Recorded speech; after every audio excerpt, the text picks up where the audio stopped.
So then, you know, I started getting so frustrated.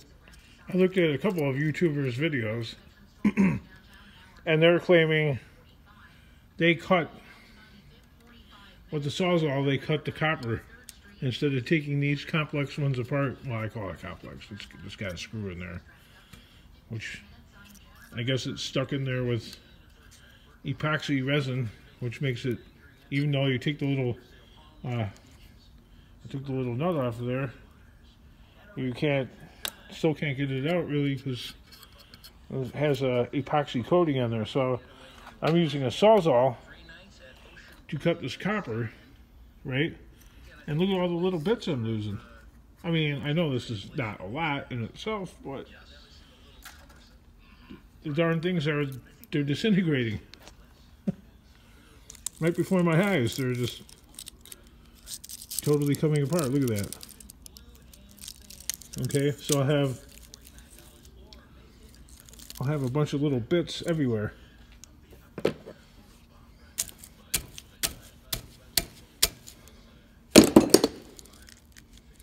And I will have nothing for my effort. And I've got, so far, you have to realize I've been doing this all my life, and this is only how good I am at it, which is jack frustrating. You know what I mean? That's why I just like to stick to picking up refrigerators, water heaters, and stuff like that, because it doesn't take any brains. It just takes strength. That's it.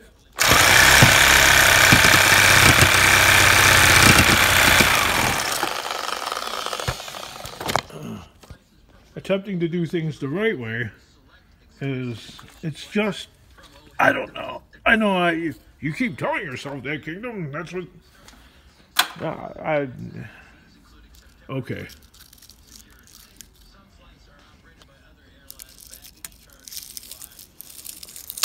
So yeah, you know, like when it comes to like repairing a car or something like that, you know, I can't do it for somebody else. I could do it for me because I have the freedom to like walk away from it. If I want to like walk away from it for a month or 2 months or a year and just let it sit, then that'll be the case. But you know, repairing a car in a shop with a deadline, no way. No. I end up going apeshit. I can't, the king cannot deal with deadline pressure. I completely come undone. If there's like a deadline to be met, I just say, no. I'm the wrong guy. We're not all made the same way. Not everybody can meet a deadline, and I'm like that one. So anyway, this YouTuber channels, there's a couple of them, they're doing it like how I'm doing it right now.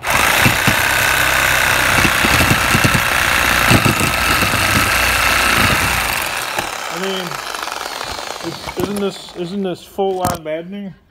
And I'm looking at their videos, and the same thing is happening in their video. Like, all the copper is like going all over the place. I'm like, yeah, I didn't even comment on the, you know, because you know, the video is kind of old, so what's the point? And I'm like, oh, your copper is going all over the place, man. What are you doing?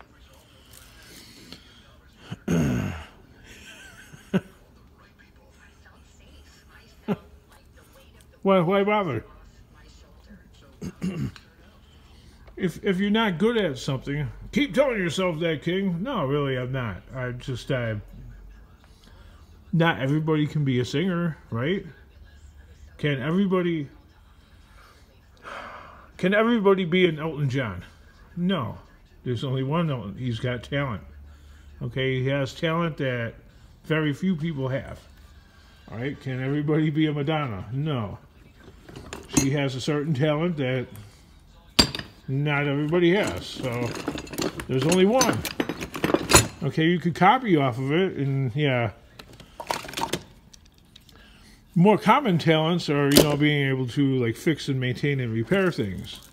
It to me, in my opinion, is a talent. It's a degree of a talent. and a skill and common sense knowledge, if you want to call it that. Which I kind of hate that term. It's common sense, King. Okay.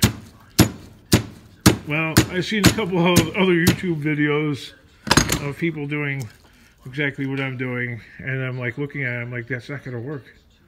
And then they're taking one of these kind of things, and they're, whatever this thing is, and they're trying to pound it out, and I tried doing that, and it appears as if the resin, or me banging on it, has created a situation where it's just packed in there, so. I just made this video just to demonstrate to everybody that I'm not capable. Okay, I'm the wrong guy. Yes, you are, Kingdom. You can. No, I'm not. I'm not capable. This is the result of, like, you know, of my hard work. And I look at the clock and I get pissed off. I'm like, God, you know, you don't want that guy in the shop. Some guy wigging out and flipping out on stuff. I threw it so it would go under the table so I'd forget about it. Okay, so if you spend your entire day all worked up like that, you don't want to touch anything that's any more complicated than unscrewing a cap to a milk bottle or something. You know what I mean? I'm not that guy. Well, you keep telling yourself that, King. No, I'm not that guy. I am the wrong guy. I'm not. Who taught you how to use tools? Nobody taught me how to use tools. You know, when I was a little kid, maybe 2, 3 years old, not even, you know, I started monkeying around with tools, and you develop lifelong habits if you're not taught the correct way. And once you have that habit, yeah. I was also born left-handed, but they insisted on making me right-handed. But when you do that to somebody, that actually makes you clumsy, because even to this day, I kind of feel like I want to use my left hand, but the left hand is not coordinated enough. So a lot of times I'll use both hands, and both hands are kind of uncoordinated as a result. So if you have a child that is born left-handed, leave them alone and let them be left-handed. But I guess at the time when I was little, I guess, you know, schools and stuff like that didn't want you to be left-handed. They wanted all the students to be right-handed. It just goes to tell you that, you know, institutions, schools, people that are in charge, etc., they don't know everything. There's a lot that they don't know.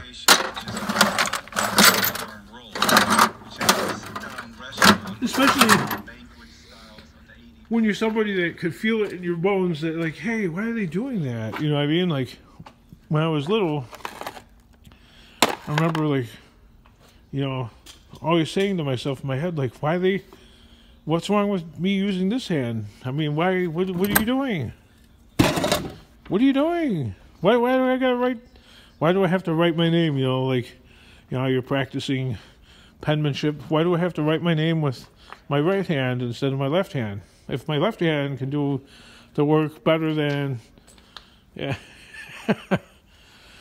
So it's another, like, lifelong, like, thing. Like, I would deliberately, like, try and work on my bikes and stuff like that. I have to say bicycle, because when you say bike, people, I never realized that, but people think of motorcycle, and no, bicycle, like push bike, you know. What am I doing when I'm making this video? I'm looking around for a Phillips head screwdriver, which I can't find, because everything is scattered everywhere. It is scattered everywhere, and I put in a lot of due diligence to try and get life to be better organized, and we're not there.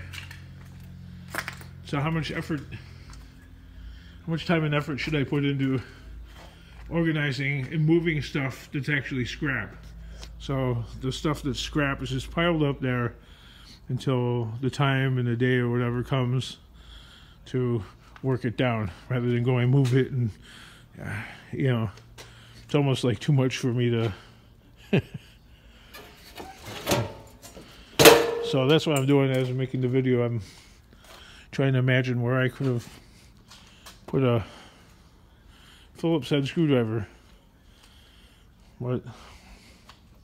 Can you imagine spending your whole life and your day constantly looking for things? Which is what I do. Which I made a long time ago. I made a pact with myself that whatever it is that I need to look for, I will only do a cursory look. I will give it a minute, maybe, at the most. Because life is short, and there's not time to spend looking for each individual thing, because what if it takes an hour just to find that screwdriver? And my lifelong habit of handling a tool is to put it down, and I've forgotten all that half an hour or an hour's worth of work finding it is now lost amongst the mess. Or, big or, somebody, whoever, comes along behind you and picks it up, uses it, or just picks it up because they're looking for something, and relocates it. And the last time you remember throwing it, or even putting it away in a drawer, you put it in here, and it's gone. So yeah. Major lifelong bugaboos that contribute to poverty, actually. So, yeah, lifelong bugaboo that's definitely, when it makes you unproductive, it's actually making you poor. So the whole idea of having this warehouse is the dream is to get at least semi-organized within, my parameters, okay? Somebody else might look at it and say, that ain't organized, but to me, organization would be having like the tools in one small general area, at least. That would be the dream, okay? Going beyond that would be something, that would be awesome, but so I know I'm talking in circles, but what ignites this too is the fact that it seems like every time I get about 20% of the way to getting myself settled in and set up somewhere, I have to move, I get evicted, I can't afford the rent, I mean, some calamitous event happens, and I have to pull up the circus tent, so to speak. That's the way I've lived my life. It's sort of like a traveling fair or show. Like, you get set up, kinda, but you can't really plant down stakes and say, this is my place on this earth. I've never had a place on this earth, okay, that I could actually say, this is mine, this is my castle, this is where we will live for the next 500 years, okay?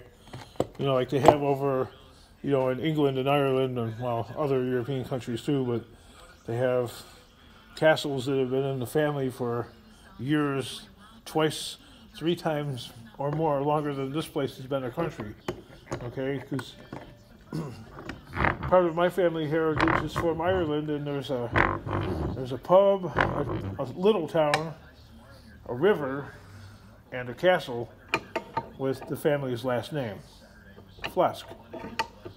Okay, my name was changed, or the family's name was changed when that side of the family came over here to America. It was Americanized or Germanized, so that the Irish side of the family would not suffer persecution when they came over here. Because when they came, at the time when they came over here, the prejudice was equating blacks and Irish as the same thing. So I would say, signs would say no Negroes or Irish. I don't know how I got off on that tangent, but I think it started with the hands, you know, left and right and all that, and kind of like just the way everything is generally. This is the way that I think. Okay, my entire mindset, my brain, if you were to get inside my head, it's like this. My thought, all the thoughts of my day and everything going on, it's like this. It's like, if you try and like have a conversation with me, it just goes all over the place, like a shopping cart wheel. You know, you don't push a shopping cart, and you know, if it hits like a little pebble or something. I know the British call them trolleys. Okay, when you think of a trolley, you think of a, you know, one of them little streetcars in San Francisco going up the hill. Okay, no, you know, a cart with a wheel. You know, it's like a little stone, and then this thing wants to go that way, you know, or it wants to fall over. So here we go. A little bit of brass for the dream. Other people look at these videos and they're just bewildered because they come from a mentality and a life of complete order, and there isn't with me. And it's not funny, actually, because this contributes greatly to poverty. All right, being like this makes somebody unproductive or very difficult to be productive. And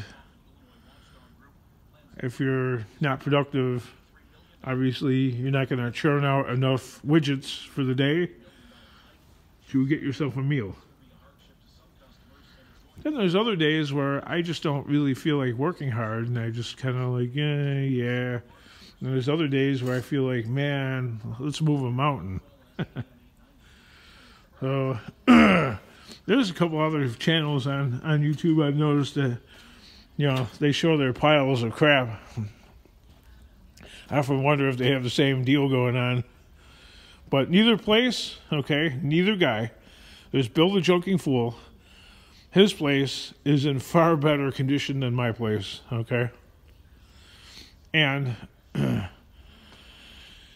there's a Scrap Viper. Yeah, that guy, I don't know, that guy doesn't move very quick, but, well, who would when, you know, when the temperature is like 110 degrees, nobody's going to move quick. But he's more organized than I am. All his stuff, well, he's moving the pile from the outside to the inside, which, I don't know. Everybody has their own deal going on there. I wouldn't do that, but that's me.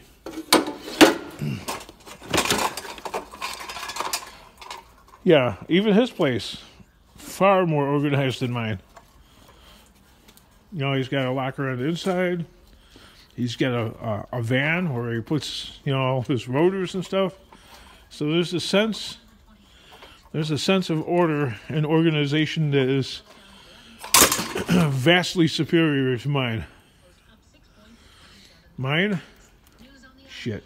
Couldn't find anything if I wanted to, really. If I had to, like, really quick, I'd be like, yeah, I think I put it over there. And then I'm looking, oh, wait a minute.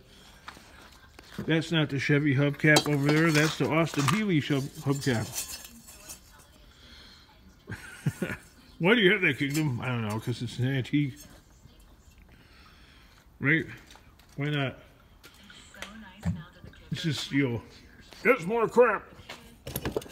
That's true.